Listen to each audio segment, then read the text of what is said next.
Então, basicamente, o nosso dia de hoje tá nessa pegada aí, tá certo? Então, irmãos, para começar, a gente vai falar um pouco sobre o que é exegese e hermenêutica, tá certo? Pode passar aí pra gente? Então, a gente vai começar aqui, vamos começar aqui vamos falar um pouquinho agora, começar com o vídeo, depois a gente vai desenvolver um prolegomena, falando do que é exegese, os 4 fatores da hermenêutica, os princípios e uma conclusão. Irmãos, antes de mais nada, aqui eu não quis teorizar muito, embora essa matéria de muitos, né, ela é na faculdade, vamos falar assim, ela é vista com muito mais teoria, vamos dizer assim. Mas eu quis trazer todo o aspecto prático. Porém, a gente vai entender a importância disso. Então, para isso, irmãos, eu peguei um trecho de um vídeo da internet, tá? Por isso eu falo para os irmãos que é um vídeo que tem comédia, mas é aquela coisa que a gente fala assim, ó, seria engraçado se não fosse trágico, né? Seria para a gente rir, mas na verdade é para chorar. Eu peguei vídeos de várias denominações, o que fazem com a palavra de Deus, o que transforma a palavra de Deus em piada, literalmente, para não falar. Então, por que eu estou mostrando isso? Isso aqui é para os irmãos entenderem a importância de uma exegese bem feita. Pode passar aí. O boi no púlpito. Quando eu vi isso, essa foi a minha reação. Isso aconteceu em uma igreja em Tocantins. E até agora não entendi o que esse boi está fazendo no altar. Parece que voltamos ao tempo de Moisés, quando o povo adorou o bezerro de ouro. Depois dessa heresia, eu confesso que já estou ficando nervoso. Desculpe, você não vai perguntar se a carne é de boi?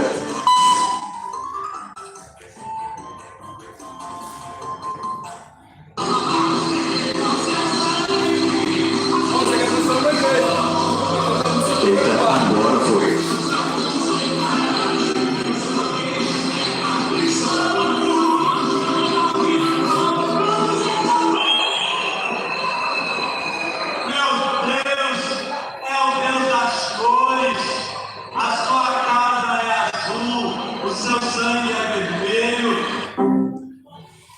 Uma heresia foi detectada. Olha, fofoqueiro! Olha tu que vem dizendo! Tu que colocaste no YouTube as palhaçadas do pastor Gilvan, se você não sair da minha frente, eu vou te arrebentar isso. Número 4. O justo viverá pela fé. A marca fé. Não é à toa que o nome do site dele é Fé para todo lado. É um grande empresário do mundo gospel. Tem boné, óculos, relógios e muita roupa. Até na época da Copa do Mundo ele faturou. Mas não para por aí. Esse cara tem visão do mercado gospel. E resolveu lançar o shampoo e o condicionador Fé. Ainda bem que no Brasil só ele está literalmente vendendo a fé. Só que não. Não é por acaso que o nosso Pai deixou na sua carta de amor para nós escrito: o dinheiro é a resposta para todas as coisas. Para o perdido, existe uma saída. Para o sofrimento, existe uma solução. Para a morte, existe a vida. Dia 7 de março, sexta-feira forte, pela primeira vez, você receberá a Pílula do Milagre. A Pílula do Milagre. O remédio de Deus. Que o pastor Ricardo César e a sua equipe de fé consagraram durante 7 madrugadas proféticas no altar de Deus. Mas esse povo é criativo e logo também inventaram a pílula do esquecimento. Nesta quarta-feira, na corrente de Manassés e Efraim, você receberá gratuitamente a Pílula do Esquecimento, consagrado pelo pastor Flamarion Rolando, na Terra Santa de Israel. Aqui do Egito, onde Deus visitou José e apagou da memória dele o passado de sofrimento, nós consagramos a Pílula do Milagre. Quando você ingerir essa pílula, o seu passado de sofrimento vai ser totalmente esquecido. Senhor, nosso Deus e nosso Pai, nós consagramos ao Senhor a Pílula do Esquecimento aqui do Egito, no mesmo lugar em que o Senhor operou o milagre de Manassés na vida de José, no nome de Jesus. Amém. Quem beber dessa pílula nunca mais vai lembrar do passado do sofrimento, nem dos vícios, nem das tragédias que porventura tem rondado a sua vida. Quem fizer o uso desta pílula do esquecimento, Deus vai apagar da sua memória traumas, tragédias, vícios e todo o passado de sofrimento. Nesta quarta-feira. Se tem sintomas, o médico deverá ser consultado. Se mudei de canal, vi isso. Nós então entramos em contato com o banco. Nunca mais você vai andar! Nunca mais você vai andar! Nunca mais você vai andar! Nunca mais você anda! Até você voltar aqui e pegar a completa. Se for homem de Deus, está amaldiçoado. Olha ali, vamos ver então. Você sabe que se eu sou homem de Deus, você vai ver. Você vai ver Deus que está com fé. Conta aqui, filho. O diabo vai botar qualquer pessoa daqui para tentar te pedir. Vem com a fé, vem, filho, vai. Número 5. O dízimo dobrado na Mundial. Esses lobos não têm pena das ovelhas nem na crise. Solta o vídeo. Mundial do poder de Deus. A mão de Deus está aqui. Esse mês de abril, nós estamos no propósito do dízimo em dobro, ou seja, você vai honrar a Deus, você vai abençoar a casa de Deus com o seu dízimo. E juntamente com o seu dízimo, você vai dar uma oferta em dobro. Se o pica-pau tivesse lido a Bíblia, isso nunca teria acontecido. Ou seja, você vai honrar a Deus com o seu dízimo e com a sua oferta. Não, nada a ver, irmão. A dupla honra, você vai abençoar a obra de Deus. Isso, claro, se assim o seu coração sentir e você realmente tiver no seu coração a vontade de abençoar a obra de Deus. Nós temos passado por muitas lutas, mas Deus é conosco. Deus vai te abençoar, Deus vai te prosperar para que você possa abençoar também a casa do Senhor. Bagônia. Isso é puro bagônia. E na oportunidade, nós vamos dar a você essa meia que você tem visto na televisão, o apóstolo Valdeir tem falado, os bispos. Nós não estamos vendendo meia, simplesmente nós vamos abençoar você com essa meia. Participe desse propósito, receba a meia e certamente onde quiser, a planta do nosso pé, Deus te fará conquistar coisas grandes.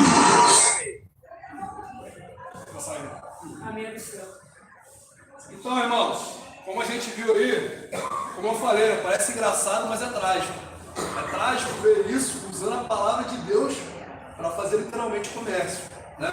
Então, por isso que tem o estudo da exegese. E a gente vai começar com essa frase que vai ser o grande jargão nosso. Texto sem contexto é pretexto para heresia. Exatamente. Então a gente vai partir desse pressuposto. E outro que a Bíblia se auto-interpreta. Por quê? A gente crê que a Bíblia é a palavra de Deus, inspirada. Sim ou não, irmãos? Sim. Amém? Então não tem contradição, não tem como um falar uma A, depois falar B. Um falar que agora não, primeiro você tem que ser contentamento, depois não, Deus quer te ver rico. Só que tudo isso, por que acontece essa grande divisão no meio da igreja? É porque pegam literalmente a Bíblia, e eu vou tirar um versículo e vou criar uma doutrina. E aquilo me interessa. E todo o restante eu vou ignorar. E é exatamente isso que acontece. E isso é o que é mais condenável na palavra de Deus. É você pegar um versículo e criar uma doutrina. Então, antes de a gente começar, irmãos, a gente vai falar exatamente o que é exegese. Alguém consegue definir o que é exegese? Alguém sabe dizer? Pode, irmãos, é participativo, tá? Então, isso aí. Essa palavra exegese, tudo que vem ex, é você extrair, você tirar para fora. Você vai tirar o significado daquilo, do que o texto está te mostrando. Mas para isso existem alguns métodos. Então, ó, exegese significa interpretação crítica das escrituras bíblicas com o objetivo de entender seu significado original do contexto histórico, cultural e literário. Em cima da crítica, irmãos, existem dois conceitos de crítica bíblica. A gente está lá, baixa crítica e alta crítica. Baixa crítica é quando eu literalmente só consigo ver o texto. Espera, eu vou ler o texto e acabou. E aquilo ali no texto. Isso é baixa crítica, eu só olho para o texto. A alta crítica é sempre lembrar assim, ó. Baixa, você está olhando para cá. Alta, você tem uma visão ampla. Na alta crítica eu estou olhando para quem está falando, para quem está falando, em que momento ele está falando. Então a alta crítica, ela leva vários fatores para fazer uma interpretação, uma correta interpretação da palavra. Amém? Então, irmãos, a gente vai ter alguns conceitos aqui que é importante para a gente ter a nossa base exegese, para a gente fazer uma boa interpretação da Bíblia. Então, esses aqui são os principais conceitos: a linguagem, o contexto histórico, a cultura e a geografia. Esses 4 conceitos, eles são pilares para a gente entender qualquer texto da Bíblia. Qualquer texto da Bíblia, eu preciso entender a linguagem, eu preciso saber que contexto histórico estava, qual era a cultura daquele povo e qual era a geografia. Irmãos, dentro desses 4 conceitos aqui, eu garanto que 98% da palavra vocês vão entender. É claro, tem coisas, não vou mentir, tem coisas que realmente são mais difíceis, que talvez não sejam tão importantes. E quando a gente fala em doutrinas fundamentais, tudo é resolvido. Não tem nada, não tem um espaço de vírgula aberto. Agora, é claro, quando você quiser teorizar demais, como é que era o terceiro céu, como é que era isso, coisas que, na verdade, não são tão significativas, a gente encontra outros contextos que abrem espaços, né, para debate. Mas, para aquilo que é fundamental, a gente vai trabalhar esses 3 aqui. Então, sobre a linguagem, que é o primeiro. Esse aqui, irmãos, talvez seja o nosso calcanhar, né? É o nosso principal erro, que a gente vai entrar na linguagem. Isso aí, por quê? Qual o idioma que a Bíblia foi escrita?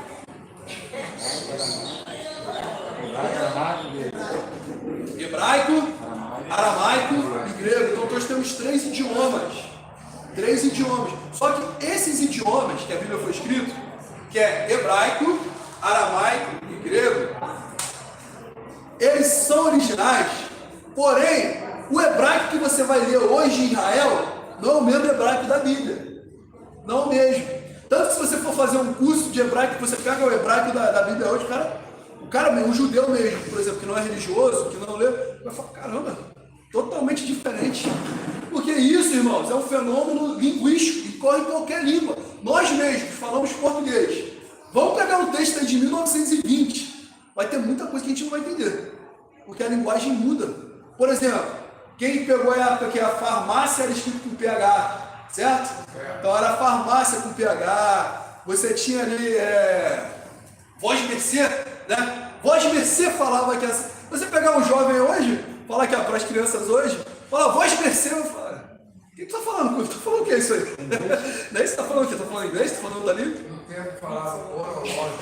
Qual é o horológio? Qual era o quê? Hoje nós temos qual é a hora? É. Mas o certo seria, segundo um tio meu, que era professor de matemática e português, é horológio. Olha assim, ó, tá vendo? Se falasse isso, todo mundo vai falar o que ele tá falando ali, tá traduz. Então é isso, porque a língua acontece isso o tempo todo. Isso é normal. Daqui a 50 anos, daqui a muito tempo, se Jesus não tiver voltado, a gente vai falar de todo mundo vai entender, vai mudar. Porque a cultura muda, a sociedade muda, ocorre um fenômeno chamado estrangeirismo, quer dizer, uma palavra lá americana que entra no nosso vocabulário e a gente adapta aquela palavra. Não é isso? O tempo todo a gente começa a falar. Por exemplo de estrangeirismo. Dá uma palavra aqui que eu estou fugindo agora. Que a gente fala bastante agora. Eu ia falar agora, mas acabou. São várias, né, Alberto? O off mesmo. Off. Você está em off. Você está em off. Estamos em off. Hoje a gente fala. Já pensou se a gente voltasse no tempo, alguém andou, eu estou em off, o que é isso aí? Estou em off. Hoje a gente entende. Mas antes. Então, irmãos, a língua muda de acordo também com a cultura, de acordo com o momento histórico.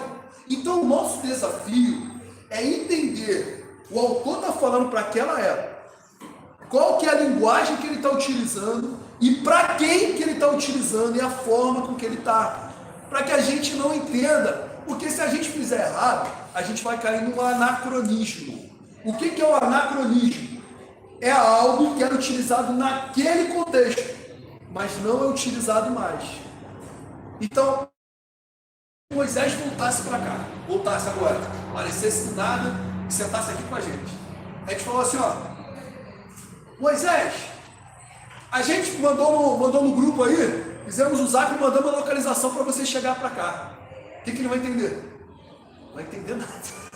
Vai entender nada porque essa linguagem que eu estou usando não é uma linguagem para a época dele. Da mesma forma, esse é o desafio nosso. É a gente entender de acordo com isso. Então, na língua, irmãos, mostra. Tem a questão lá dos seus olhos forem bons, todo o seu corpo será luz. É um exemplo do cultural, né? As pessoas pensam, né, os seus olhos forem bons, se a gente não entender a cultura, que na verdade está falando de uma pessoa generosa, na nossa época a gente não vai entender. Se os seus olhos forem bons, todo o seu corpo será luz. Eu tenho que olhar bem para as pessoas. Na verdade, historicamente, esse contexto, essa frase deles, era generosidade. Tanto que lá em cima, o contexto do texto, ele vem falando sobre generosidade, você auxiliar e tal. Então, são coisas que a gente tem que prestar atenção, tanto como o Roberto falou, no contexto, tanto no contexto teórico, está escrito ali, contexto também histórico. Quer ver uma outra coisa? Os nomes. A gente vê lá, Bar Jonas, Bar Jesus, a gente acha que esse é o nome deles.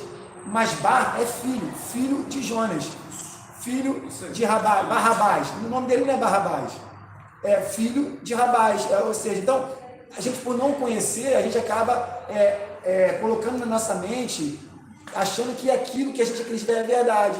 Isso aí é um tema que não vai implicar em nada. Sim. Mas é só um exemplo que a gente tem que a gente pode realmente ler a Bíblia e interiorizar na gente uma doutrina ou alguma coisa só porque a gente não conhece o fator histórico, o fator linguístico, né? Bar é no aramaico, né? E Ben é no hebraico. Sim. Então, todo o sufixo que tem Ben e Bar é filho. A gente pensa que é o nome dele, na verdade está falando que é filho de alguém, porque assim, antigamente era pela descendência, né?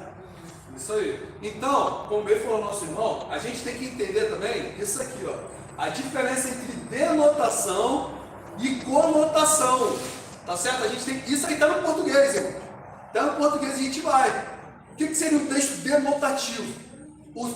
Pode falar? Pode. Dicionário, eu lembro do dicionário. Pode falar, Bia. Que é a linguagem correta, né? Sem figuras de linguagem. Então, o texto denotativo é aquele que a gente. Isso aí mesmo que ele falou, que não tem figura de linguagem, seja um texto normal. É aquele que você fala, irmãos, vamos nos ajuntar aqui. Estou falando agora quando os irmãos estamos ajuntados num local físico, certo? Que não tem. Agora, se eu falo, irmãos, está todo mundo em casa, vamos nos juntar em oração. O que eu estou querendo falar isso, irmãos? Estou querendo falar não que a gente se reúna fisicamente, que a gente se reúna num só espírito, uma coisa. Então, repara que eu usei a mesma palavra, juntar e juntar, em contextos diferentes. Um eu estou falando literalmente, e outro eu estou falando de forma poética, de forma não literária. Então, isso é conotação, né? Vocês aprenderam português isso aí, né? A igreja está falando assim, ó, isso aí. A outra é o significado de uma palavra. Olha só, presta atenção, muitas heresias saem daqui, ó, significado. Quando você pega um significado dentro de um contexto e você aplica ele para toda a Bíblia. Você pega um significado específico e agora a partir desse significado, pronto, vai ser aquilo ali. Por que a gente fala isso, irmãos? Todo o texto, ele precisa do contexto. A principal ferramenta para eu fazer uma exegese é eu ver o meu contexto imediato, é ver a minha perícope, é ver onde começa e termina o texto. Espera aí, o que esse autor está falando dentro desse contexto? Então, a ideia de significado depende do meu contexto. Eu não posso aplicar um outro significado que não esteja variado do contexto. No final, irmão, a gente vai fazer algo prático, tá? Eu vou trazer os versículos bíblicos para não ficar no mundo das ideias, no mundo da teoria. Isso aqui é apenas uma forma da gente poder poder falar de uma forma geral. Só que isso que eu estou falando com os irmãos, isso não acontece só na Bíblia. Tanto que a exegese existe em todos os campos. Tanto que no mundo jurídico, quem gostar bastante dessa área jurídica, a gente tem vários tribunais, o último é o STF, que é o Supremo, que é para interpretar a lei, que é para quem não tem espaço para dúvida. Na teoria era para fazer isso aí, que era para acontecer isso, tá certo? Era para não ter espaço, porque vai ter várias interpretações, tá certo? Vai depender do contexto. Tudo depende do meu contexto. Porque existem, irmãos, palavras polissêmicas. O que é palavra polissêmica? Ela tem mais de um significado. Tem mais de um significado. Você que pega a palavra alma, psirê, em grego, e nefesh em hebraico. Nefesh mesmo, né? Isso aí. Nefesh em hebraico e psirê. Você pega essas duas palavras, que é a mesma, ela tem 1 milhão de significados na Bíblia. 1 milhão. Depende muito do contexto. Tem alma, que significa a própria emoção. Por exemplo, a minha alma está dentro de mim, está me entristecendo. Tem alma que significa sangue. A própria palavra Elohim, né, irmão? Ele significa muitos deuses. Exatamente, Elohim, que é Deus. Não usa só para Deus, mas ele pode significar juízes, governo, caraca, Deus. Muito bom. Muito obrigado, irmão. Muito obrigado. Exatamente isso. Exatamente. Essa palavra Elohim pode significar juízes, pode ser alguém que tem autoridade. Depende para quem ela está aplicando. Por exemplo, exatamente, teve os juízes que foram chamados de Elohim. Se você ler no Salmo 82, lá vai estar, ó Senhor, se ajunta na congregação dos deuses. Quer dizer, peraí, então tem vários deuses ali. Não é. Aquela tradução ali, e algumas outras traduções, você vai ver que se junta na congregação das autoridades. Porque Elohim ali é aplicado ao homem, vai estar significando a autoridade governante que tem o poder. Porém, tem uma exceção, irmão. O tetagrama, sabe? Que a gente chama, que é o Yod Rei, Vav Rei. Esse só se aplica a Deus. Nenhuma exceção. Tem nenhuma exceção que ele se aplica ao homem. Isso é interessante. Porque, depois eu vou falar, para voltar isso aí. Essa questão interessante que o irmão falou do Elohim, casou certinho com o tema, né, que o irmão está trazendo, sobre a heresia. Você vê que por causa de um contexto ou de uma interpretação, se cria denominações, se cria religiões, que é o caso do Santo dos Últimos Dias, Mormon, que eles creem que nós também seremos deuses, nós somos deuses. Eles creem que Jesus e Deus também foi como a gente um dia e evoluiu de uma tal forma para chegar onde eles estão hoje. Muito desse contexto deles se dá pela palavra Elohim.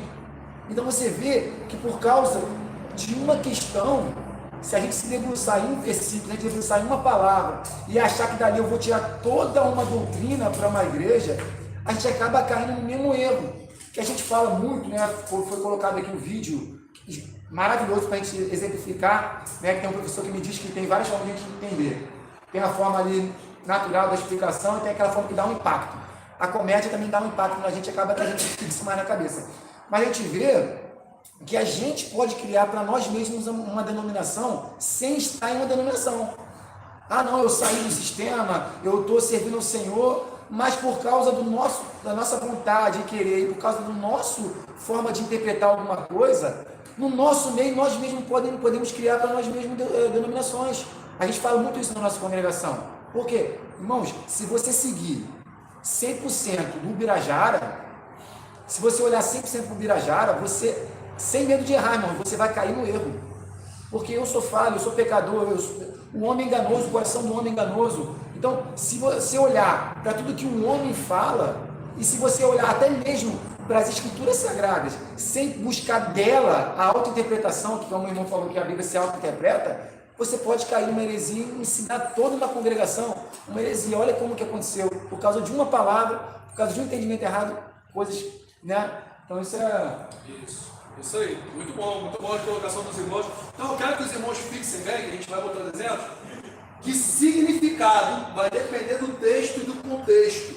Uma outra parte que é importante para a linguagem, o estilo literário. Eu não posso, por exemplo, pegar um versículo de Salmos e querer entender ele como se fosse algo normativo, algo, por exemplo, como em Atos. Existem estilos literários. Por exemplo, Gênesis é um estilo que é narrativo. Já quando a gente vai, por exemplo, as epístolas de Paulo, é algo, muitas das vezes, que é normativo, é uma norma para a igreja. Você vai para Atos, é um livro histórico. Você vai para os evangelhos, é descritivo, ele está descrevendo. Então, por que é importante eu entender os estilos e muito cuidado, irmãos, principalmente com os textos poéticos, os livros poéticos? Por isso que a Bíblia, a Bíblia que a gente tem hoje é muito mais facilitada, porque ela divide certinho. Você pega a parte de Jó, Salmos, Provérbios. O que está escrito lá? Livros sapienciais, de sabedoria. E nessa sabedoria, igual poesia, nós existimos licenças poéticas. Por exemplo, quantas vezes tem várias lamentações de Jó? Ah, é porque tu faz isso? Então é porque o Senhor está permitindo. Significa que aquilo ali é uma verdade? Não.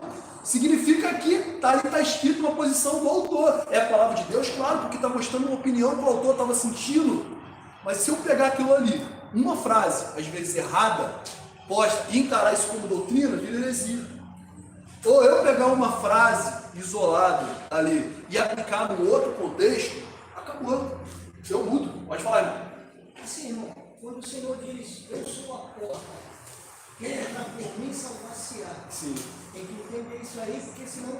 Vai pensar que é uma porta. Não, daí por isso aquele vídeo, desses textos aí, irmãos, é que surgem as grandes heresias. Surge assim, ó. Por exemplo, vou pegar esse texto aí que você falou. Eu sou a porta. Eu posso fazer uma campanha aqui, irmãos? Vou fazer uma porta aqui, ó. Aqui é Jesus. Porta da vitória. Todo mundo aqui, ó, que passar por essa porta aqui, vai deixar uma oferta, e essa oferta, o tamanho da tua oferta é o tamanho do teu sonho. Amém? Eu posso. Aí acabou. Você está vendo? Eu pego um texto e tiro ele do meu contexto e crio uma heresia. Irmãos, eu não estou falando uma novidade aqui, os irmãos já viram isso, ó. Tem tudo que é. Olha uma esquina de canto, tem isso. Porque é justamente aonde a gente quer entender da exegese e a crítica. Porque é a mesma Bíblia. Aí tem as pessoas de fora que não entendem. Ah, como que é a mesma Bíblia e vocês têm várias denominações? Por quê? Porque você pega a Bíblia e quer interpretar o meu prazer. E não é isso. Pode falar. Alberto, tomando a palavra também do Valmir, a gente contextualizando o que você está falando de forma a denotação e a denotação. Esse, por exemplo, é a conotação. Exatamente, porque existe uma figuração na palavra. Isso. Né? Então, a gente observa que por conta disso, a gente acaba sendo flexível e entendendo isso como verdade. Porque, por exemplo, se eu disser que a porta, Jesus diz, eu sou a porta. Sim. Se você olhar em uma interpretação baixa, né, você olhando ali de uma forma bem superficial, você entra nessa. E você toma isso como uma verdade, porque está escrito. Verdade. Você pegou ali a denotação, você não soube o que era uma denotação, você não entendeu o que é uma conotação, você não sabe o que é uma linguagem figurativa, você não sabe o que é um estilo literário. Então ele criou ali para a denominação dele. E para quem não tem conhecimento, isso é muito fácil de receber essa mentira como uma verdade. Por exemplo, eu lembro que quando eu fazia célula, quando eu fazia célula, que eu entrei para uma denominação que taxativamente, massificamente ensinava a questão da célula, usava o link, olha o link era Atos 2,42, nas casas, né, de casa em casa. E aí fazia-se a célula. Mas se eu conheço, eu posso falar com propriedade, tenho autoridade para falar, porque eu ensinei as pessoas a fazerem isso e eu formava líderes, né?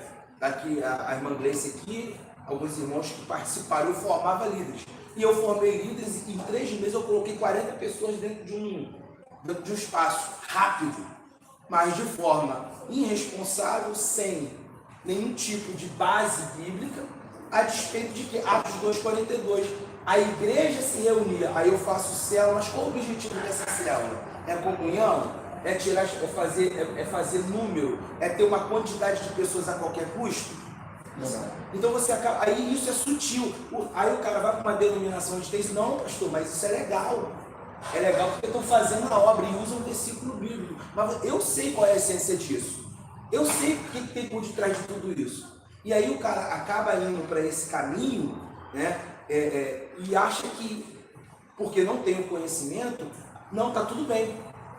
Como também acho que os irmãos vão tocar nesse assunto, a questão do dízimo. Sim. Não, mas são nossos irmãos. Mas o cara está cobrando dízimo, então ele está te enganando.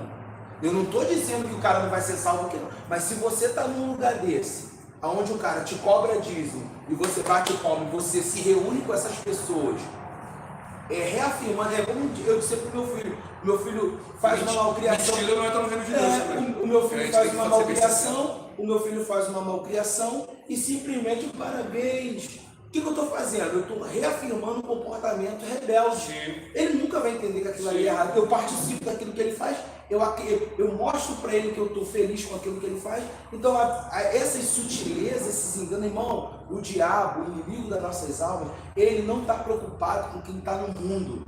Quem está no mundo é dele. Quem está nas denominações, ele não está nem aí. Porque lá se faz aquilo que o sistema, que ele criou como sistema. Ah, mas você está dizendo que os irmãos não são salvos? Eu não falei nada disso, de salvação aqui. Eu estou falando de que você que conhece, nós que conhecemos, e a partir do conhecimento eu me deixo levar por isso. Será que eu não estou sendo como Pedro, que foi resistido por Paulo na face? Será que eu não estou sendo hipócrita? Então, assim, alguma coisa sutis que a gente precisa ponderar. Será que isso aqui está tudo bem? Amém. Perfeita colocação aí do irmão, certo? E todos esses pontos são importantes. Só para antes de prosseguir, isso aí que o irmão falou, isso aí, como a gente fala assim, ó, tem nada de novo debaixo do sol. Aí se a gente está vivendo hoje, não é novo.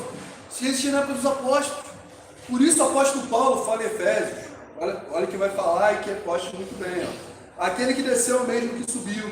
Ele mesmo concedeu uns para apóstolos, outros para profetas, outros para evangelistas, outros para pastores e outros para mestres, justamente para acabar com todo o ramo de heresia. E ele vai falar assim, ó, ele mesmo concedeu isso como vistas ao aperfeiçoamento dos santos, para o desempenho do seu serviço e edificação do corpo de Cristo, até que todos cheguem à unidade da fé e o pleno conhecimento de Deus, ao estado da pessoa madura, à medida da estatura da plenitude de Cristo, para que não sejam mais como crianças, como ele falou, arrastados por ondas e levados de um canto a outro por qualquer vento de doutrina, pela artimanha de pessoas, pelas astúcias que induzem ao erro.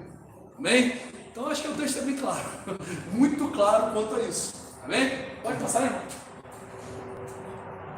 Então, como a gente falou, o problema do significado, acho que os irmãos já viram, falaram bastante disso aqui, mas eu queria trazer um exemplo aqui, que é até legal para quem gosta de português. Olha um exemplo aqui, ó. Jesus bate a porta e a alegria expande. Jesus bate a porta, tudo acaba. Aqui, eu estou usando a mesma palavra. Jesus bate a porta, Jesus bate a porta. Algum irmão consegue ver qual é a diferença disso para isso? Ou é a mesma coisa? Algum irmão consegue me falar o que eu estou falando nesse contexto? Vai, Manuel. Tinha te falado já. Fala aí, Manuel. Não lembra? Então aqui, ó, é legal isso aqui porque eu estava estudando crase, né, da prova de português. Só acento lá que muda. Não, sim, mas o significado. Do jeito que ele bate a porta e a igreja expande, ele também bate a porta para quem se acaba. Muito bom, é isso aí mesmo. Mas é isso mesmo, é o mesmo sentido. Mas, assim, no porto, aí você vê. Aí, quando a gente começa a estudar crase, por exemplo, é cheio de regrinha chata, né? Que vai exceção. Isso aqui eu entendi. Por que da exceção? Porque existem palavras que dão ambiguidade, ó. Jesus bateu a porta, ó. Esse aqui, Jesus bateu a porta, é assim, ó. Jesus bateu a porta, opa, Jesus chegou. Então a alegria tomou conta, a alegria se expandiu. Esse aqui é Jesus bateu a porta, Jesus foi embora. Esse é o significado, acabou, tudo acabou, porque Jesus foi embora. Então, esse significado de bater a porta é ele chegar. Esse significado de bater a porta é Jesus ir embora. A diferença está na crase. Na crase. Porque isso aqui é uma adjunta adverbial, é a maneira. Por isso que tem uma regra que fala assim, ó, antes da adjunta adverbial, fora, você tem que usar crase. É a forma de sair. Roberto, é como se fosse Jesus bate na porta. Isso, é isso mesmo, bate a porta, isso. Na porta. Isso. Mas por que eu estou falando isso aqui? Porque no português, as línguas, como eu falei que vai mudando, gramaticalmente, para evitar essa dupla palavra, existe uma coisa chamada crase. Porém, no original não tem, irmãos. Lá no grego não tem. Vai ter palavra que vai dar duplo sentido. E isso, irmãos, nossa, isso aí é uma colheita para heresia. Você olha cada texto. Eu falo porque assim, eu gosto muito de texto patrístico, eu gosto muito de leituras. Eu já vi muita gente pegando. Lembra da aula passada que a gente teve lá sobre o Conselho de Nicéia? Você viu que eu falei do texto do Tertuliano, mostrando claro o posicionamento dele. Você pegar o texto Tertuliano mostrando claro que Jesus era o Logos, era a palavra. Tertuliano, no mesmo autor, eles pegam o texto e falam que assim, ó, houve um tempo que o filho não era filho. Opa, aqui ó, Tertuliano não acreditava que Jesus era o filho de Deus. Esse filho que ele falou é que o filho, ele não era gerado, isso era um contexto ali, ele era a razão, era a palavra, estava dentro de Deus. Eles pegaram um texto para distorcer. Isso eles fizeram no autor patrístico. Você imagina o que eles fazem com a Bíblia? Você entendeu o erro da internet? É você pegar aqueles textos, e quando ele não vai ler as obras, vai pegar ali, mas para quem leu, vai falar, cara, o autor ele não é maluco. Ele não é assim, ó. O livro não vai falar assim, ó, uma hora tá tudo bem, tá tudo bem, uma hora não, ninguém tá aqui. Ele não pode ser, certo? O autor não pode falar uma coisa agora e uma outra coisa. Você vai ter que entender o texto de acordo com o contexto, de acordo com tudo. E isso aí vai ser um grande problema. Daí saiu as heresias da Testemunha de Jeová, né? Exatamente. A gente vai chegar no próximo lá, a gente vai falar sobre heresias, que é justamente os mormons. A gente vai ver isso na prática, como acontece. Passa aí pra gente. Uma questão que o irmão estava falando sobre o conhecimento.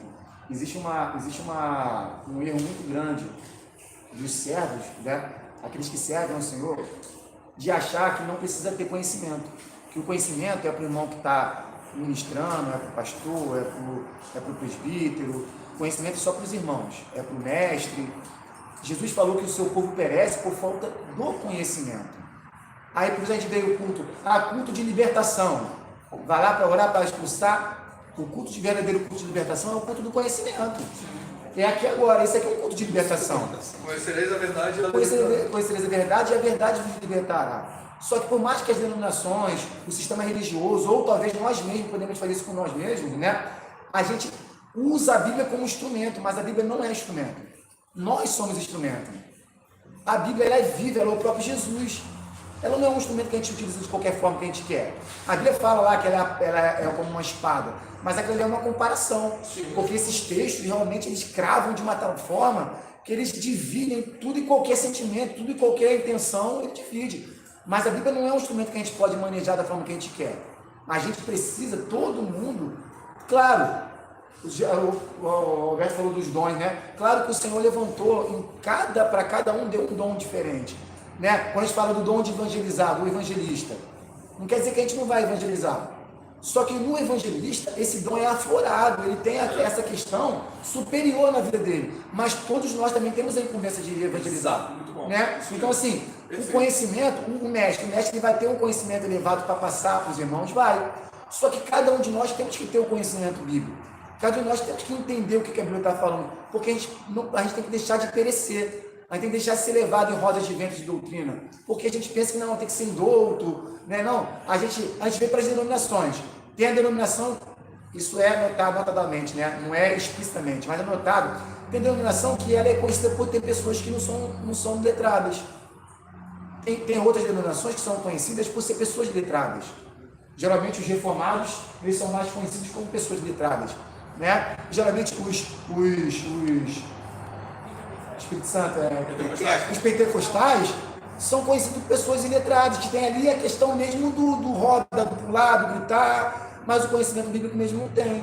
Né? E os pentecostais o próprio pentecostal gourmet. Não, também tem. Tem os gourmet. Isso aí que o irmão está falando, não está interferindo, não? Não, tá ótimo, mas o estudo, eu só não quero passar do tempo, só não deixa passar mais do tempo. Porque está ênfase aqui, que está... Não, claro, tá Mas é perfeito. interessante que o irmão falou, porque eu já ouvi falar, irmão, sabe, assim, não, porque Pedro era pescador, era iletrado, aí isso tem que ser também. Então isso aí tem prejudicado. Não, então, irmãos, olha só, a gente tem que buscar o conhecimento, porque ele falou, a própria palavra dessa daí, que virou uma heresia demais, fala que assim, a letra mata, o espírito deixa. Você pegar isso aí fora do contexto do meu irmão, se ele está falando da letra ali da lei, pelo amor de Deus, ele está falando que a lei não vai justificar nada, mas ele de forma nenhuma, pelo contrário, é para a gente conhecer, até porque, irmãos. Inclusive está escrito que tudo que foi escrito foi para o nosso ensino. Né? Exatamente. Nós temos que ter esse ponto aqui como, vamos dizer, como central na nossa vida.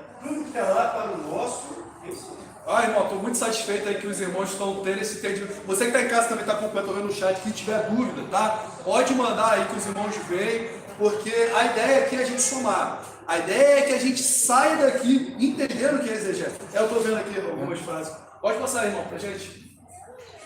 Então a linguagem, o contexto histórico e o tempo histórico é muito importante. A realidade dentro do tempo histórico vai ser importante para eu entender também o contexto, porque senão eu não vou entender.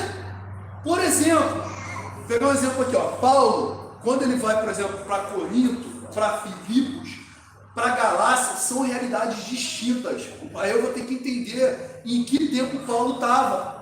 Por exemplo, o que estava acontecendo historicamente? O que acontecia em Corinto? Ali era uma zona portuária, né? Vinham navegantes, e aí existiam as chamadas prostitutas culturais, né? Que isso existe em várias culturas. Mas a prostituta cultural, ela era conhecida, né? Ela era conhecida. Uma pergunta. Sim. Que realmente eu preciso desse conhecimento. Sim. Era prostitutas culturais ou prostituta cultuais? Porque cultuais, perdão, falei errada a palavra. Falei errada a palavra. Deixa eu falar. Porque eu também eu lembro de ter lido também sobre esse assunto, culturais também. Sim. Em outros... É culturais porque é da cultura. Da cultura. É, mas é culto. É culto porque era o culto voltado para essa prática. Exatamente, é isso mesmo. Né? Isso aí. Tem alguns autores que colocam como culturais. Sim, porque o culto, no caso, é uma questão cultural. Naquele culto. Por exemplo, você lembra quando Judá ele foi procurar uma prostituta? Ele se deitou com uma prostituta que era cultural, que era algo que. O que era isso? Era alguma coisa que você se entregava ao prazer e você oferecia esse prazer a um Deus, a uma cultura. Irmão, vou só contextualizar hoje, isso não terminou. Sabe aquelas pessoas que quando você vê assim, traga o seu amor de volta, não sei o quê. Você já viu isso aí? Aquilo ali? Aquilo ali é brincadeira que a gente olha assim, mas existem essas práticas de magia ainda.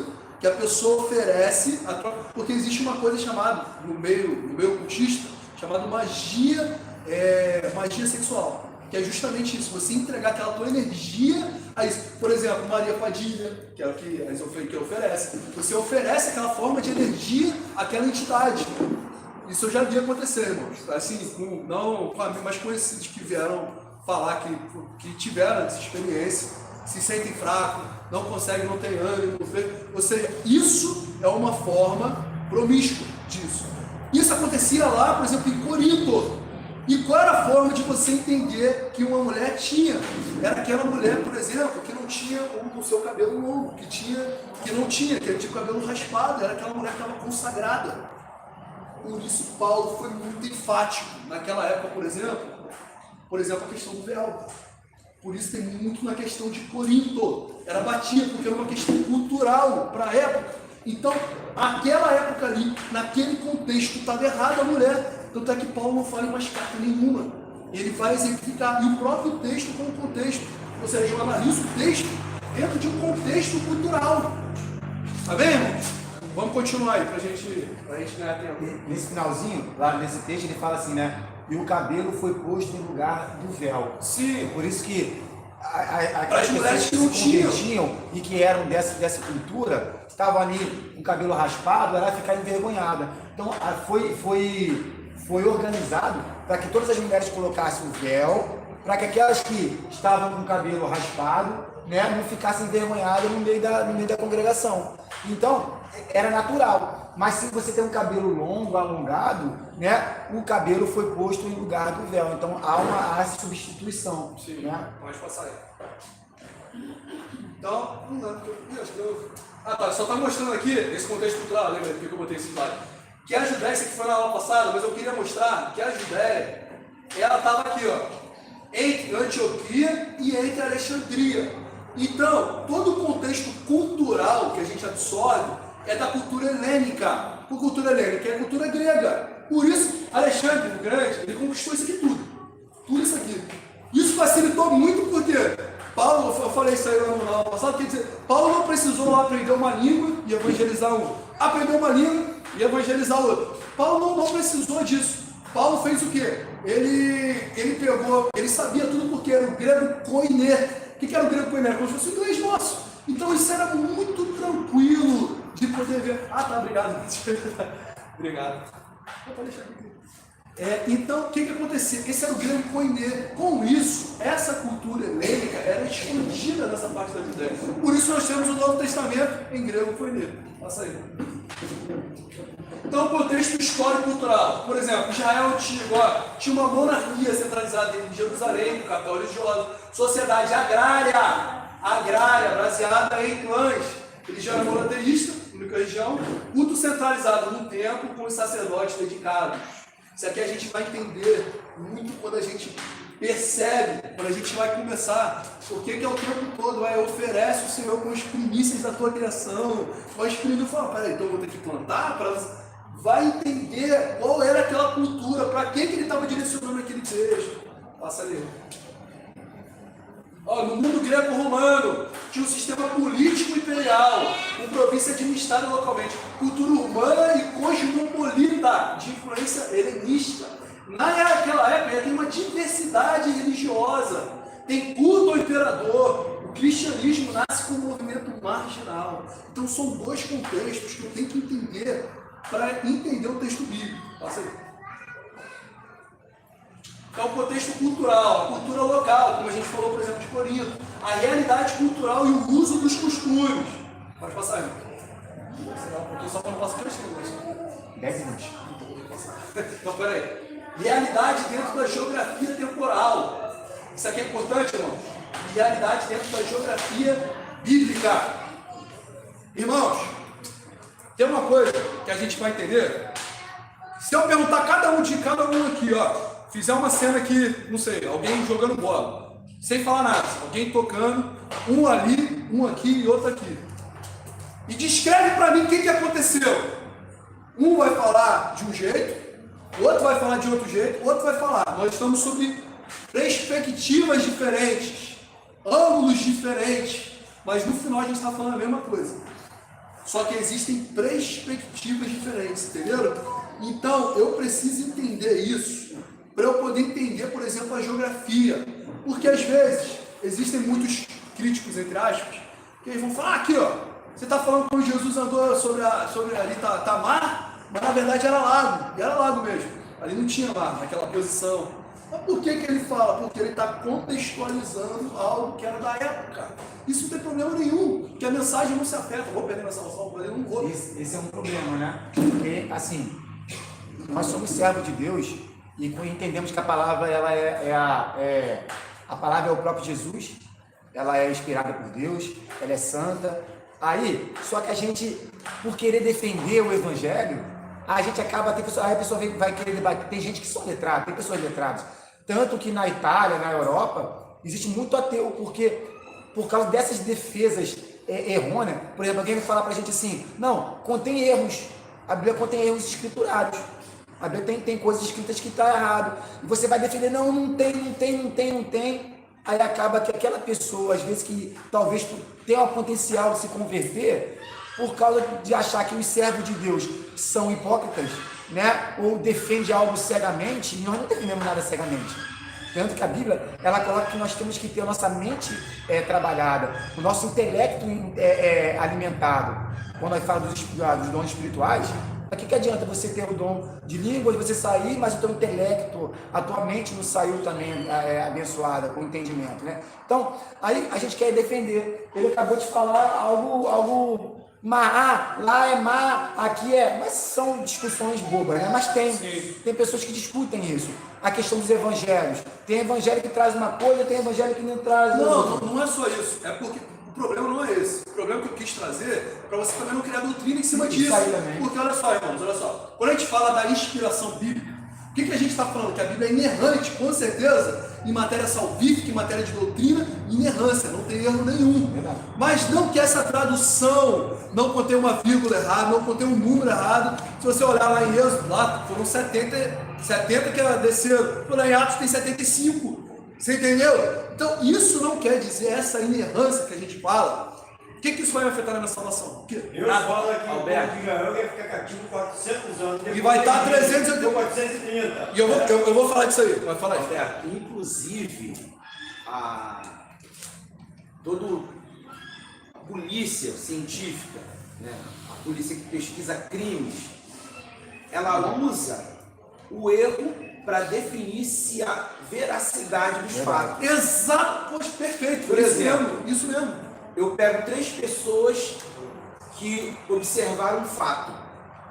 Se eu pego aquelas 3 pessoas e todas falam a mesma coisa, com pontos e vírgulas nos lugares específicos, sem inerrância, já sabe que é uma mentira, porque houve um acordo de fala. É isso aí. Então, quando eles vão atestar a verdade, quando eles vão atestar a verdade, tem que haver erro, porque é a perspectiva de cada um que viu o fato. Por exemplo, entrando ele em Jericó, no outro texto, saindo ele de Jericó, não é erro, depende da perspectiva, se eu estou entrando e quem está saindo.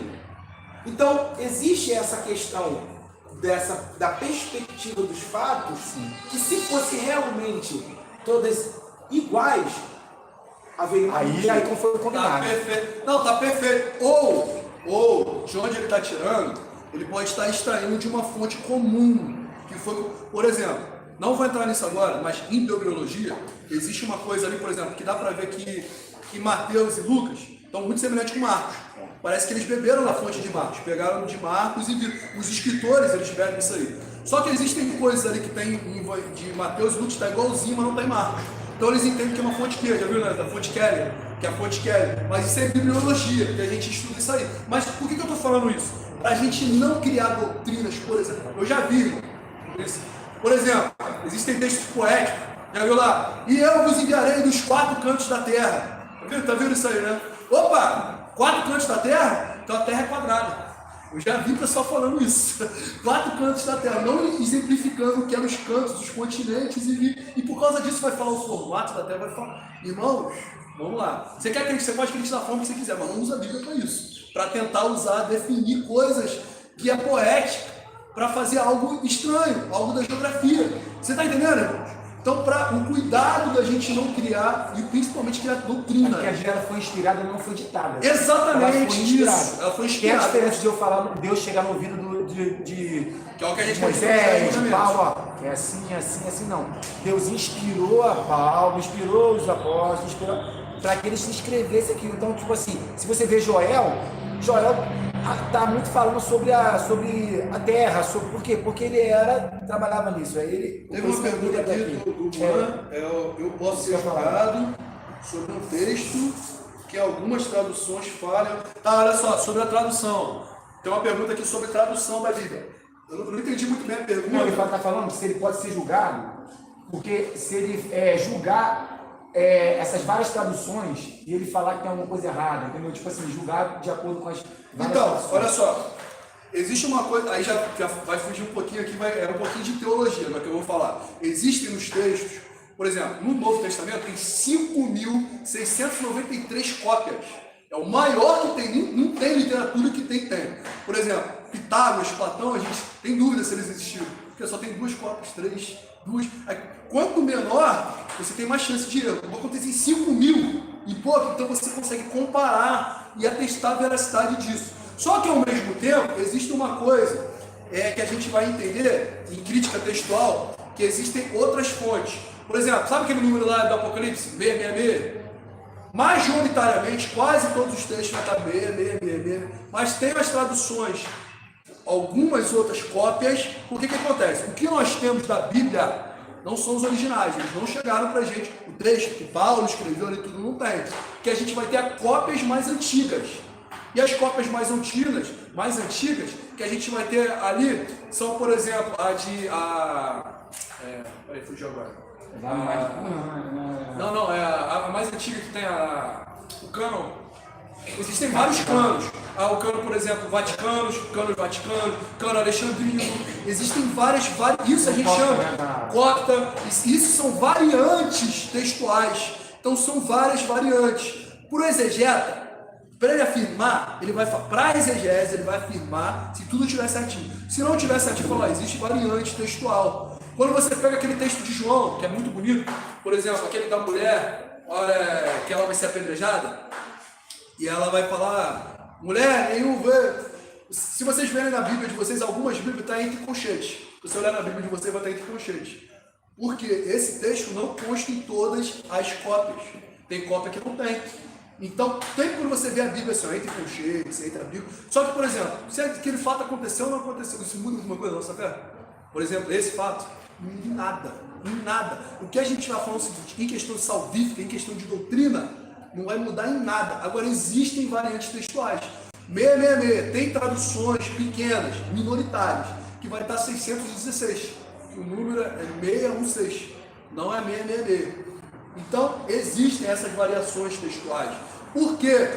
Qualquer tradução, se você me der ali, eu vou começar, me dá um texto aqui, depois eu passo para ele. É normal, embora o copista tinha muito temor, muito temor. Mas é normal você, quando tem um vídeo, você comer uma letra, comer um texto. É normal isso. Existem esses problemas sim, que quem trabalha com exegese verifica isso.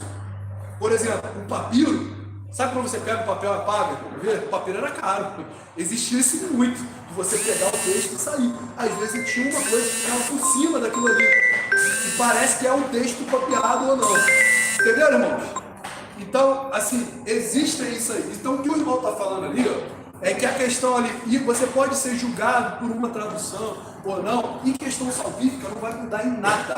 Mas existem questões... Acho que essa pergunta dele. Acho que se ele falar alguma coisa usando uma tradução, se ele vai ser julgado porque na outra tradução de uma forma diferente. Não. Mas é como o irmão falou. Não. Em questões doutrinárias, em questões salvíficas, nem escriturário existe erro, porque são questões que estão muito bem estabelecidas na Bíblia. Sim. Agora, questões históricas, algumas questões que podem variar. E é claro, esses erros que a gente está falando é porque existem as traduções. E como a própria palavra tradutor significa um traidor, eles mesmo falam isso. Porque o cara, mal bem, ele às vezes não consegue traduzir originalmente o que a palavra tem. Por isso que na Bíblia, quando você pega uma tradução, cara, é muita gente para você consultar, para você ver. E você vê a construção histórica que isso mudou. Por exemplo, a primeira tradução que a gente vai ter, a Vulgata, latina, ela pega lá do texto grego, que era, e começa a traduzir para o latim. Quando acontece o contexto da reforma protestante, o hebraico vai estar dando, volta para a escritura. Muitas palavras que o Jerônimo usou na Vulgata mudaram. Por exemplo, quando Paulo fala que assim, Paulo usa que assim, não vos falarei com o tempo daquele mistério, ele está falando do casamento. Essa palavra mistério, a palavra traduzida na Vulgata é sobre esse sacramento. Daí a Igreja Católica tira os 7 sacramentos, o casamento, dessa palavra sacramento. Mas quando você vai no original, é mistério, e ele traduz mistério, Jerônimo, para sacramento. Então essas palavras é que tem cuidado. Pode falar, meu. Na questão da tradução, pode passar aí. Na questão da tradução, irmão Alberto, se corria um maior risco quando o tradutor era judeu e quando não era judeu, ela se tornava mais, digamos assim, havia uma palavra que chegava próxima, por ele ter dificuldade de traduzir, então ele colocava uma palavra mais próxima. Exato, perfeito, irmão, perfeito. Isso acontece, por exemplo, tem um texto da Isaías, 7,14, e é eis que a virgem te dará a luz ao nível, né?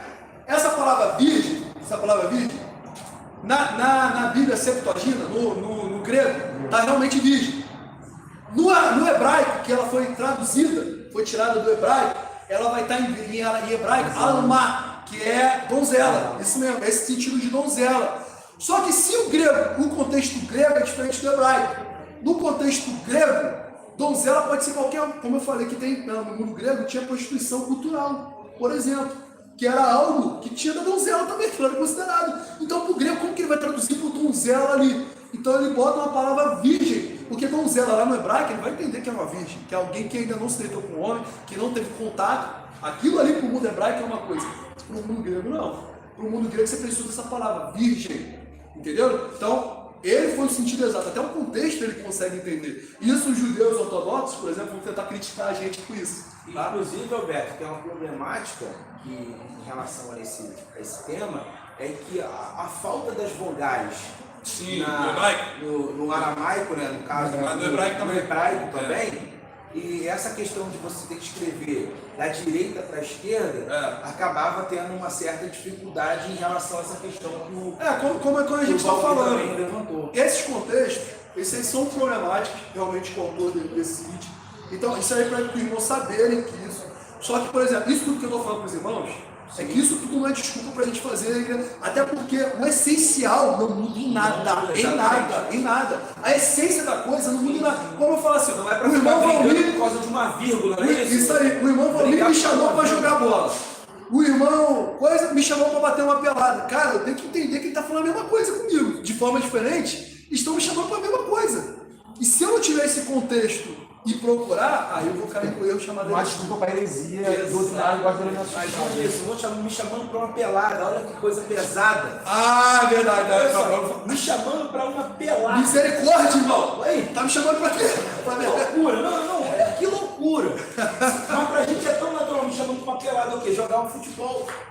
É muito tranquilo.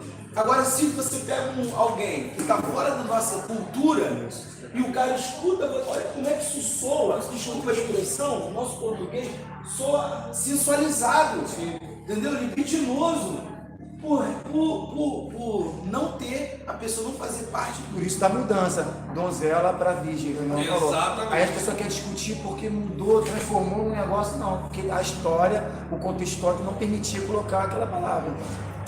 Então, irmãos, a gente.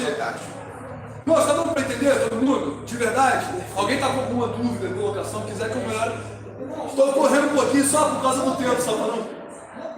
Pode falar. O contexto judaico. Certo. O romano trouxe muito prejuízo nesse aspecto. Assim, irmão, como é que a gente viu, né? Como a gente falou ali, como ele falou. Existe uma visão que eu vou entender da minha cultura. Existe uma visão que ele vai entender da cultura dele, entendeu? Por exemplo, agora eu vou trazer, por exemplo, se você perguntar para o judeu, venha bem vestido. O judeu não vai entender que ele tem que vir até a coisa, tem que vir de gato. Se você perder para o romano, o que é bem vestido, ele vai entender de forma diferente. Esse é o aspecto cultural, entendeu? Esse é o aspecto cultural que vai mudar. Mas como eu disse, o sentido não muda daquilo ali, é uma forma abrangência. Então, para a gente falar disso aí, então, exatamente isso aqui, a perspectiva de eu enxergar a Bíblia, por exemplo, eu tenho uma perspectiva, por exemplo, no Antigo Testamento, que tinha os fariseus e os saduceus, que eram, por exemplo, dois partidos políticos. O fariseu, por exemplo, ele entendia que tudo era a palavra de Deus, todo o Antigo Testamento, que a gente chama de Antigo Testamento, que ele vai chamar Taná, que envolve a Torá, o Ketuvim, o Nebuim, que eram os profetas, os escritos, ele vai entender que tudo era a palavra de Deus. O saduceu, na época, ele vai falar assim, nós nos misturamos com muita cultura grega, muita cultura romana, então eles não aceitam nada fora da Torá. Por isso o saduceu na época, se era na época de Jesus, ele não aceitava a ressurreição dos mortos, ele não considerava esse conceito de alma, para ele era um conceito platônico, conceito do mundo grego, então ele vai tirar tudo isso da vida e vai ficar. Tanto que Jesus, você olha os textos ali, ele vem daqui, dos fariseus. Ele não se persegue dos saduceus. Né? E só que ele mais criticava eram os fariseus. Era como se fosse assim, Ele pertencia, pelo amor de Deus, ele era dessa denominação, vou botar assim, mas ele criticava eles aqui. Era o que mais criticava. Aliás, foi o maior alvo de Jesus foi contra eles. Porque ele quer que eles mudem, que eles acreditavam. Ele quer que eles mudem e eles faziam pior que esses aqui. Só que tem um problema, né? Aqueles que não são, vai ser cobrado da forma que eles. Agora, nós que dizemos que somos servos de Deus, nós vamos ser cobrados muito mais do que os outros. Era a questão dos fariseus. Os fariseus tinham todo o Taná como palavra de Deus. Eles estavam ali na mão, Isaías, que falava sobre Jesus, e eles rejeitaram Jesus. Até hoje. Então, ou seja, eles eram cobrados porque eles tinham na mão tudo para poder mostrar, o Messias está aqui, e eles rejeitaram. Agora, os saduceus que não tinham, né, os escritos ali, os profetas como palavra, eles vão ser cobrados, lógico, que estão errados, mas só que não como os fariseus, entendeu? Então, isso é uma coisa muito interessante, que nós também podemos encaixar no nosso tempo. Desculpa, só rapidinho. Não. Eu acho isso muito interessante, porque às vezes a gente quer ser santarrões. Às vezes a gente quer ser tão santo, que a gente acaba errando. Lá se não me engano, Provérbios ou Eclesiastes, fala que nós não podemos ser demasiadamente justos. Ué, mas ser justo não é bom? Por que ser justo é bom? Só que o que é ser demasiado? Demasiado é aquilo que vai além da sua doutrina principal. Então assim, eu quero ser mais justo do que Jesus. Eu quero ser mais justo do que os profetas. Eu quero ser mais justo do que os apóstolos. Então não vou aceitar. Aí você vê a cultura. Jesus fala com Nicodemos, né? Nicodemos ele fala várias coisas. Tem que nascer de novo. Tem que beber da água do sangue. Ele vai falando várias coisas. Nicodemos, como que eu vou fazer? Eu vou voltar para a barriga da minha mãe? Não sei o quê. Eles estavam pegando no pé da letra. A hora que Jesus fala assim: ô Nicodemos, eu estou falando com vocês da forma que vocês entendem. Porque eu sou do céu, eu vim de lá. Mas se eu falar da linguagem que eu tenho lá, vocês não vão entender. Eu estou falando com vocês da linguagem que vocês entendem. Então, para falar da linguagem que eles entendem, ele usou a cultura helênica, a cultura grega. Por exemplo, se você ler lá, ele chamou Tiago e os filhos de Zebedeu eram Filipe e Tiago, né, se não me engano. Ele chamou de filhos do trovão. O ímpeto que eles tinham, ele chamou eles de filho do trovão. Se você vê na cultura helênica, na cultura grega, ele estava falando da cultura dos deuses, daquilo que eles estavam acostumados a falar. Chamou eles de filho do trovão. Olha, onde Jesus cometeu uma heresia, porque Jesus chamou eles de filho do trovão. Jesus estava querendo trazer algo que eles conheciam, filho do trovão, aquilo, o poder que tinham, essa autoridade, esse ímpeto de fazer as coisas. Ele chamou de filho do trovão. Aí hoje, se eu falar alguma coisa, buscar algo, a pelada, por exemplo, vamos bater uma pelada? Olha, irmão, você está na carne, porque você está falando isso. Então, a gente quer ser tão santos, chega ao ponto de pessoas dizer que não pode jogar futebol. É proibido do servo de Deus jogar futebol. Tem várias pessoas aí que falam isso comigo.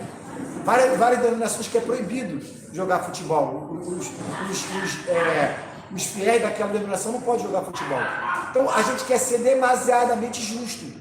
E a gente acaba incorrendo num erro. Né? Aqui, ó, pra gente representar, eu ia fazer isso aqui depois, mas teve uma pergunta aqui no chat, acho que é Bojo, no Rio de Janeiro. Ele estava falando assim, ó, explica pra mim que eu não entendo, por que Jesus falou assim, ó, eu não vim trazer a paz, mas vim para trazer a espada. Olha só. Ótimo contexto.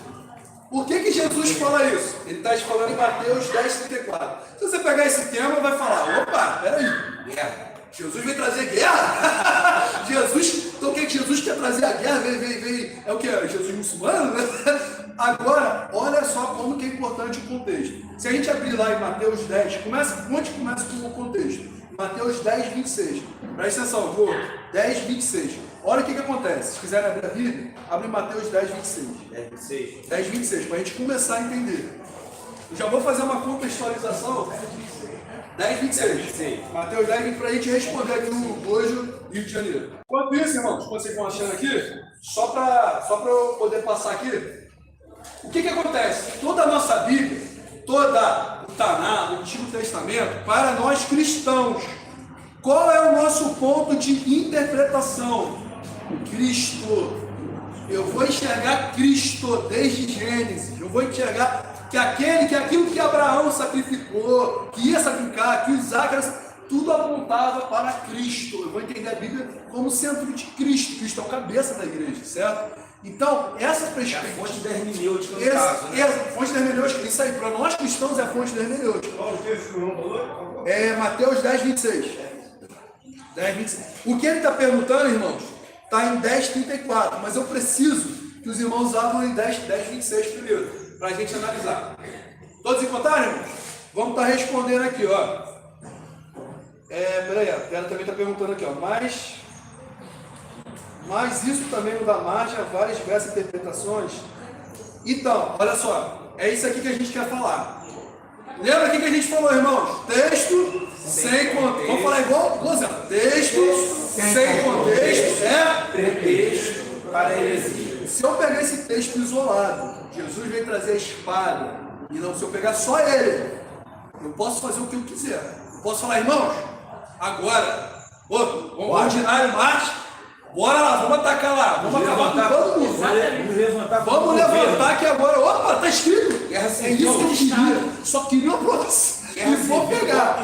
E aí vocês conversão. Isso. E é isso que as denominações, de uma forma geral, fazem. É isso que a gente pode fazer. Exatamente. Agora, naqueles dias aconteceu, Pedro comprou espada. Isso aí que eu vou te falar. Vamos ler a partir do 26 para a gente entender qual o contexto que estava. 26. Você ler para a gente aí, irmão? Por favor. Sim. É 26, né? É 26. Portanto, não os temais, porque nada há encoberto que não haja de ser descoberto, nem oculto que não haja de ser conhecido.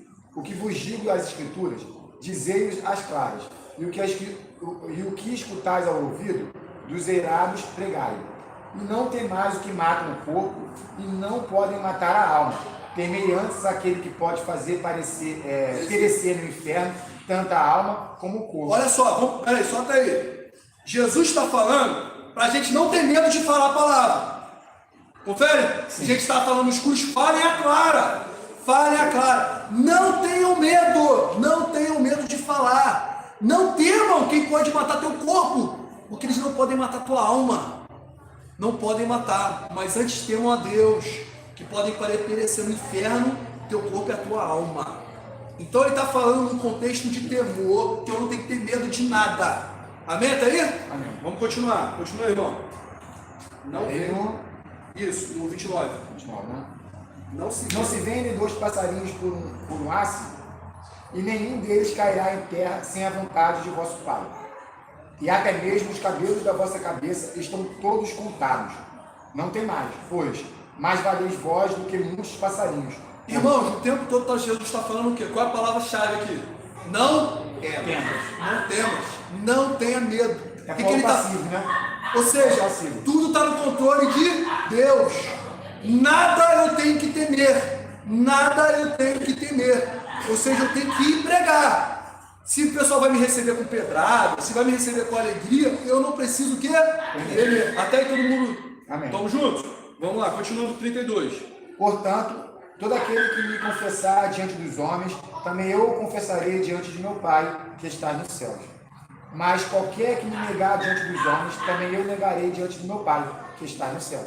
Irmãos, o que Jesus está falando mais uma vez? Para a gente não temer e para confessá-lo. Porque o que ia acontecer? Qual era o contexto aqui que a gente estava? Lembrando o contexto histórico que a gente estava. Olha a exegese que é importante. Eu estou lendo o contexto, agora eu estou lendo dentro do contexto histórico. Qual era o contexto que ele estava ali os apóstolos? Sobre o Império Romano. O Império Romano gostava de cristão?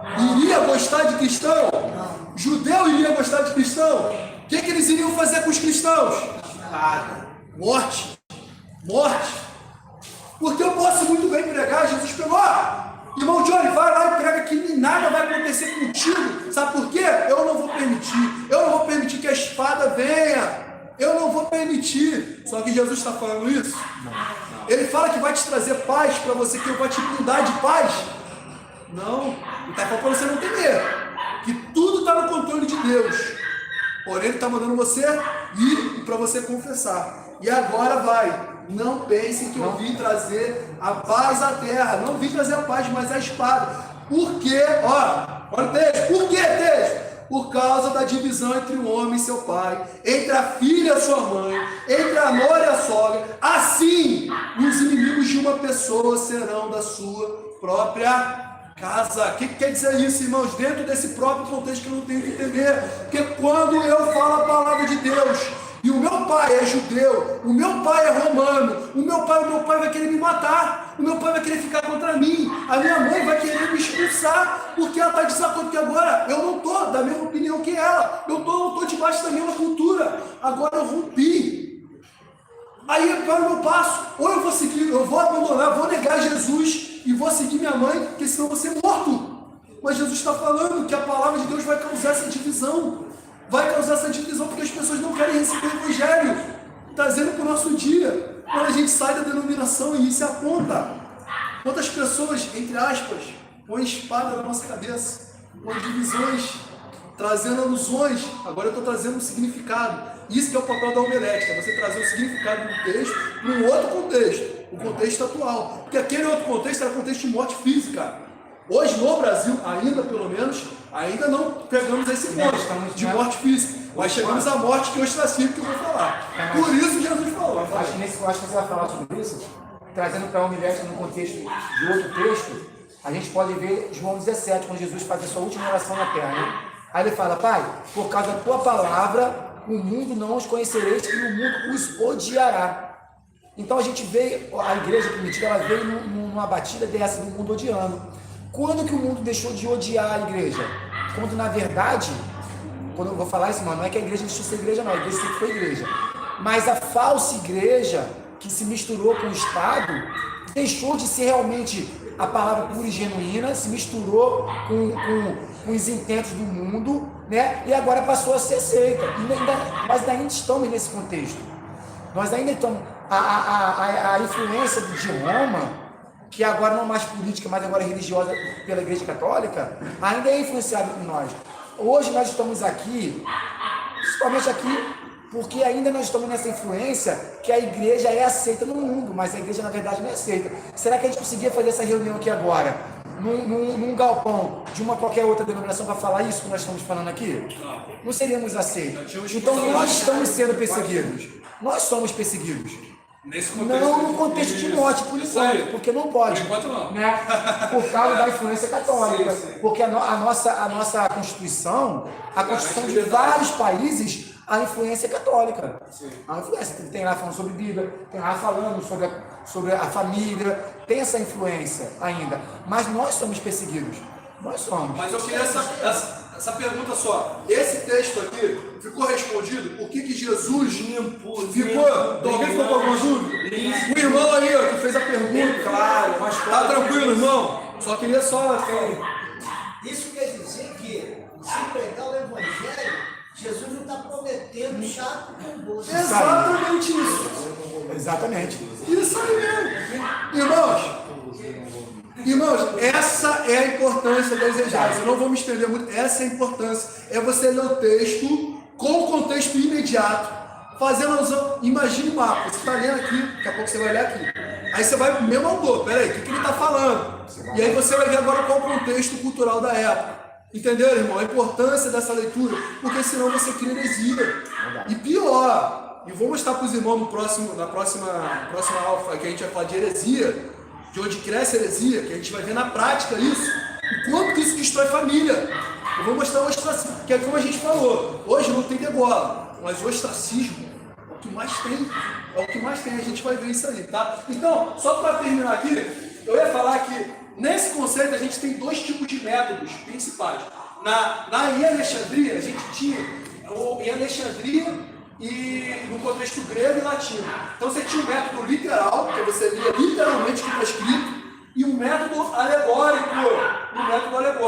Até a Idade Média, na Igreja Católica, muita coisa era esse método alegórico. Tudo era alegoria, tudo era uma forma alegórica.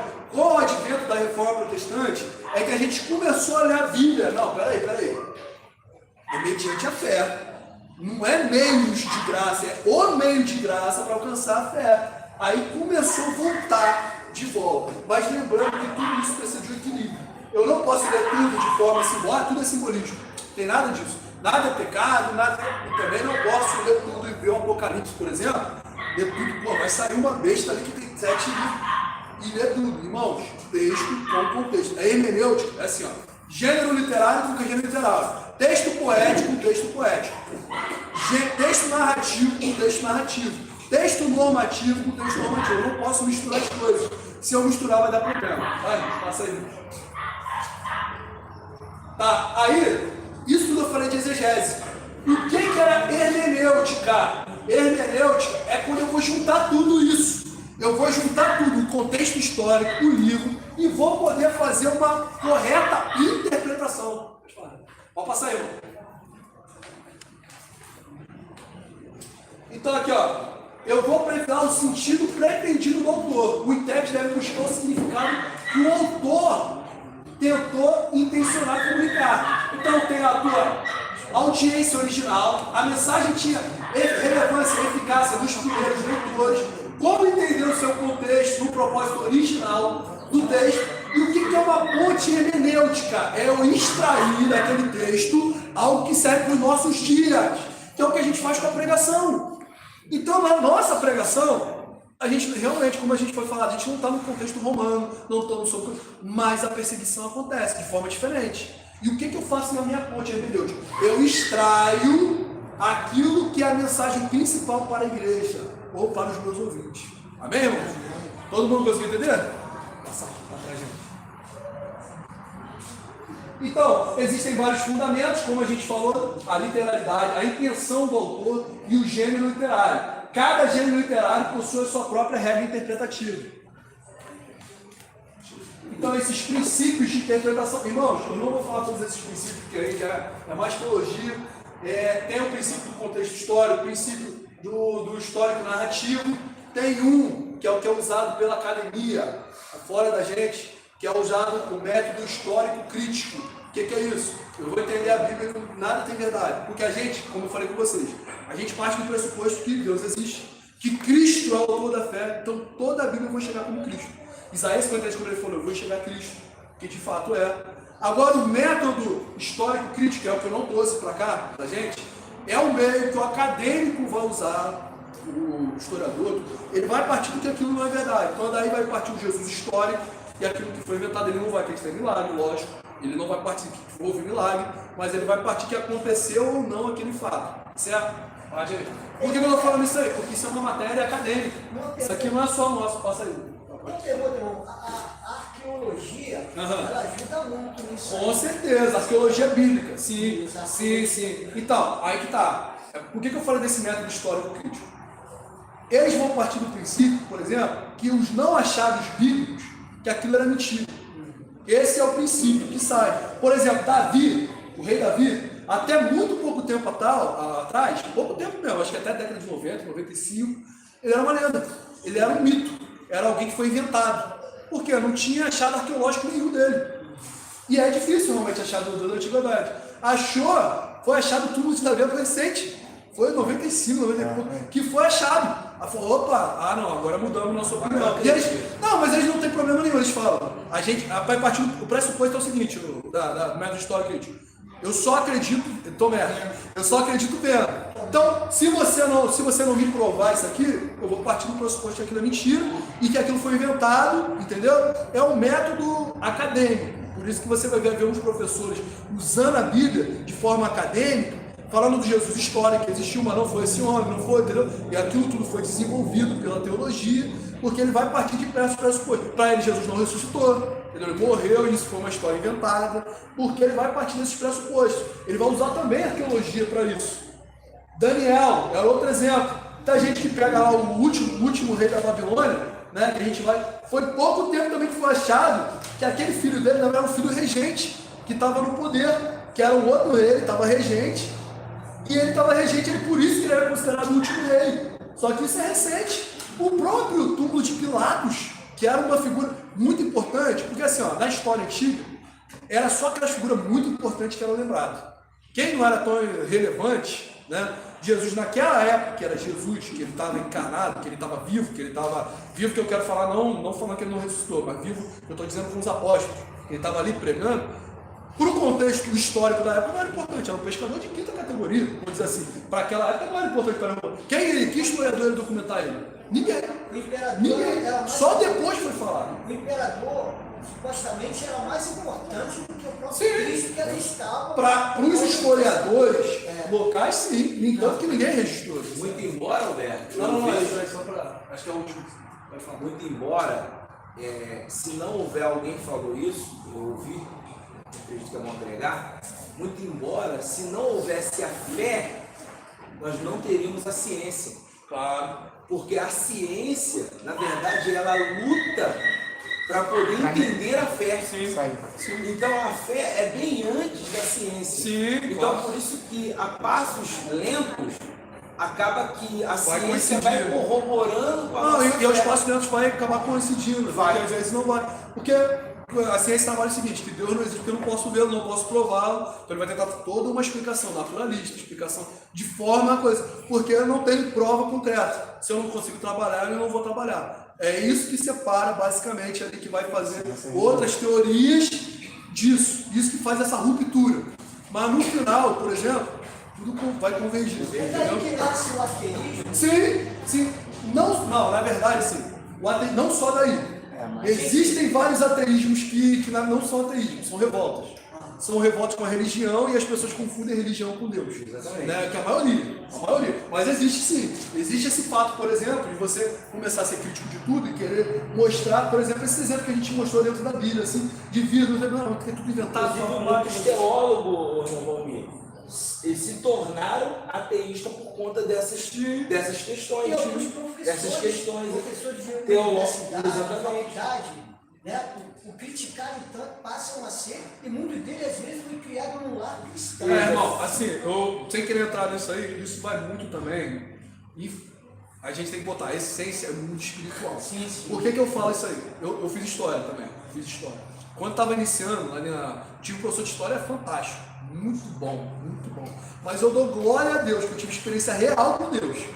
Real de eu falei que é impossível, a não ser que eu esteja ficando maluco, que eu esteja vendo coisa que eu vi e senti, porque ele conseguia, de fato, levar toda a turma, fazer a análise assim, a te chamar para um ateu, assim, para te chamar que aquilo foi inventado. Só que não me abatia, porque eu tinha certeza daquilo. Só que se você tem experiência, por isso que a gente fala do bem religioso, quando você tem experiência, que é fria, na igreja que você olha assim, cara, tudo litúrgico, tudo isso, eu leio a Bíblia assim, sem esse contato com Deus, tudo vai me esfriar. Aí você parte para esse meio acadêmico, meu irmão, a tua chance de virar ateu é muito alta. Muito alta. Em contrapartida, Alberto, corroborando, existem acadêmicos que são teístas. Sim. Olha que loucura. Sim. Olha que loucura. Existe. Aí a gente pega esse contraponto e a gente observa como que as multifacetas de Deus, não que ele seja mutável, mas que ele permanece desde o princípio, mas a gente vê a multiforme sabedoria de Deus atuando, mostrando para a gente que independe do conhecimento, que independe do meu nível acadêmico para que a fé floresça, porque é algo que está para além, que transcende o conhecimento humano. Então, existe a questão realmente do teólogo que se torna ateísta, mas a gente vê diversos. É que na verdade é uma luta para tentar tirar Deus da equação. Exatamente, tirar Deus da equação. Só que é impossível. É impossível. Inclusive, a gente vê diante da história muitos que começaram ateus e se tornaram crentes, né? Ou seja, se tornaram acadêmicos teístas, porque foram absorvidos pela fé que leram. Então o que faremos de nós então, irmão, diante desse contexto aí? Seria a leitura da palavra com a oração. Sim, isso aí. Irmão, sem o Espírito Santo, tudo isso que eu falei está perdido. Você pode ler, reler, e é incrível isso, que eu falo isso aí. Se vocês verem na internet mesmo, tem debate que é muito maneiro, que entre judeu e cristão. Esse é forte. Tu vê o mesmo texto, irmão, ele não consegue ver. Isaías 53, ele não consegue ver, não consegue. Irmão, tá mais claro que brilha assim, você consegue. Qualquer um que lê, às vezes até o ateu. Pô, isso aqui é Jesus, isso aqui é homem, isso aqui é qualquer um. Irmão, parece que de fato Paulo falou, a mente está cicatrizada, não cauterizada. Está cauterizada. O Deus desse sem o Espírito Santo não adianta. O Deus tudo que eu falei, irmão. Cegou o entendimento dos incrédulos. O Senhor Jesus, no capítulo 14 de João, a partir do versículo 23, se me falha a memória, ele disse: eu, o Espírito Santo, o Consolador, o qual eu enviarei, né? Vos ensinará as coisas verdade, vos fará lembrar tudo que eu ensinei. E tem algumas coisas aí, ele fala que tem algumas coisas que você não consegue suportar agora, que foi ensinado pelos apóstolos, para que isso seja revelado para a gente, que ele não conseguiria. Então, irmãos, só para concluir essa primeira que eu já demorei muito, que era o seguinte. Mas tá ótimo, né, irmão? Vocês estão conseguindo entender, deu para esclarecer. Então, o que é importante? Eu reconhecer o tipo literário, crítica textual precisa, solução histórica, cultural, a conexão com a teologia ampla do Novo Testamento, ou seja, baseada em Cristo, e a relevância para a vida, a aplicação, para essa nossa vida correta. Então, a conclusão, conhecer a história previne de ataque de heresia. Amém, irmãos? Irmão, só para concluir rapidinho. Tudo que o irmão falou, a gente pode pensar assim, né? Às vezes tem pessoas que não têm tanto estudo, aí pode pensar, ué, como que eu vou fazer essa crítica, esse negócio todo? Eu acho que de tudo que foi ensinado, é uma coisa muito importante. O irmão falou logo no começo, a Bíblia interpreta a si própria. Com certeza. Acho que isso é uma das coisas mais importantes que tem. A Bíblia interpreta a si própria. Pegou uma parte, pegou alguma coisa e eu não sei, não entendi. Eu vou procurar em livros, não sei o quê. Primeiro vai na Bíblia, porque com certeza vai ter outra parte, outra coisa complementando, falando aquilo. Eu vou falar um pouquinho depois, né, sobre a escatologia, vou passar rápido, não vamos entrar na escatologia na minha... Não vou entrar não, mas explicar essa questão da interpretação. Porque assim, aí fala, os mortos estarão primeiro. Dentro dessa questão dos mortos citar primeiro, existem várias outras teologias. Aí você tem que ir na Bíblia, aonde ela diz quando os mortos vão ressuscitar. Então você vê que a Bíblia interpreta a si própria. Então isso é importante. Irmão Valmir, todos os irmãos, essa próxima que eu vou falar agora, eu falo muita instrução aqui, a próxima palestra que a gente vai falar, irmãos, é mais importante, porque isso é para vocês entenderem como que tem que ler a Bíblia. Tem que ler a Bíblia dessa forma, desse olhar. E para que ninguém engane. Mas a gente vai ver a aplicação disso. A gente vai ver a diferença disso, a diferença de heresia para ortodoxia. E como que a heresia cria seitas. E seitas destrutivas. E principalmente nos nossos meios. Que é o que a gente não pode entrar. Então... Canal Teopraxia, denunciando a heresia, evangelho falecido, que de Cristo se esqueceu e o substituiu por dinheiro no altar. Show com luzes pra impressionar, quem da Bíblia se afastou e a porta estreita trancou. Trocaram a verdade pela mentira, o arrependimento pela exaltação. Trocaram o choro pelo aplauso, o evangelho pela emoção.